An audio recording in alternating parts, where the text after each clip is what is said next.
Here we are up on our hill ground, which lies above the farm of Oakwood Mill, just west of Selkirk.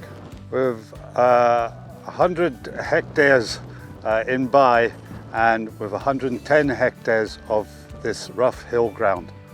Here we have our herd of Ling cows, all bred pure, and they have been weaned for 5 weeks now, and they came up to the hill on a Friday of last week, having been PD'd and had their premium health scheme blood tests. Our Ling cows have to be cows that will produce a good calf without any calving difficulties, a calf that will go on and grow on its mother's milk, but that mother also has to be able to put flesh on her back throughout the summer season, in order that when she comes up here she's got fat on her back that she can make use of when all she's really getting to eat is rough pasture. This is what we call our wintering block, or our silage pit as I like to call it, because we don't have any machinery to make silage, but the cows make pull their own forage like all winter. And they come up here just round about this time of year, first week in November, and they will come off on the 31st of March as we calve them in fields starting 1st of April. Up here in the past, when our cattle, we built our numbers up, we've been at around the 70 head for 4 or 5 years now. There's slightly lighter stock before that, but then also we had 300 ewes grazing up here through the winter as well, which we don't have anymore. So I think we're at a potential now of what the hill will carry. But what we did last year, and we're going to do again this winter, is we're dividing the hill into approximately 3 hectare blocks.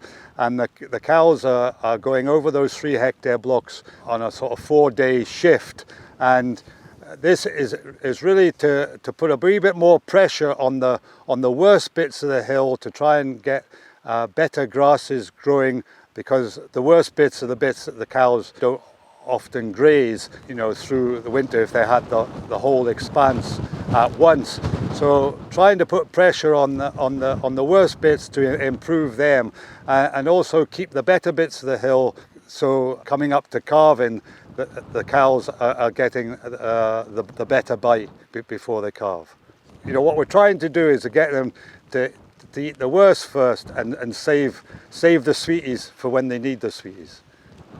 We feed usually from sort of mid-end January onwards. We feed them just with a bite of barley, maybe 2.5 kilos a head of barley.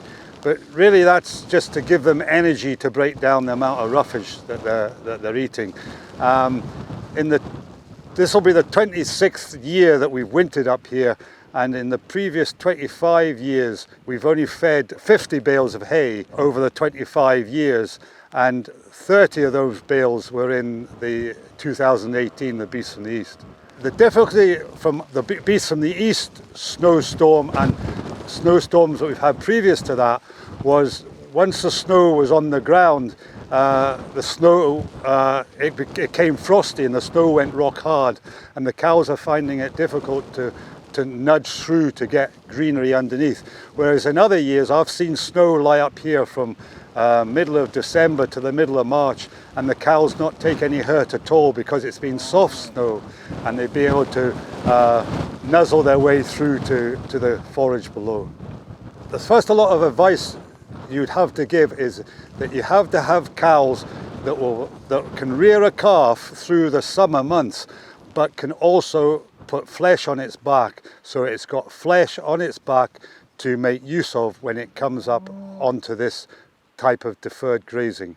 And we don't graze anything up here from the 1st of April till early November, so it's got plenty of time to grow and produce enough forage in front of them to keep them going right through the winter. Though we're quite happy for our cows to lose around 50 kilos in body weight throughout the winter, because that is actually them coming down to about 2.5 or 2.5 plus body score, which is an ideal condition for them to calve in. The cows calve down in the fields, in paddocks. They get split into round about 20 animals in a field, and they are then rotated around hectare paddocks early in the season, depending on grass growth. Could be on daily shifts, but by the time you get into the main grazing season, they're just on 3-day shifts, basically 20 cows and calves in a hectare on 3-day shifts. Up here in the summer, this hill has been transformed actually in the years that we've been grazing the cattle up here.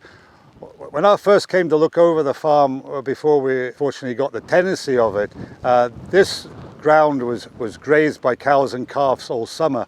And when I looked over this in month of August, basically the whole hill up here was like a bowling green. It was just, it was just grazed into the right to the quick sort of thing. But what we have seen over the years, and there's one or two of the wildlife people have noticed as well, that the biodiversity up here now is absolutely phenomenal. We've got 3 species of orchids in there, not just in their hundreds, in their thousands, and all species of wildflowers, from wood anemones to bird's foot trefoil. It is absolutely phenomenal to see, through the summer what is growing now.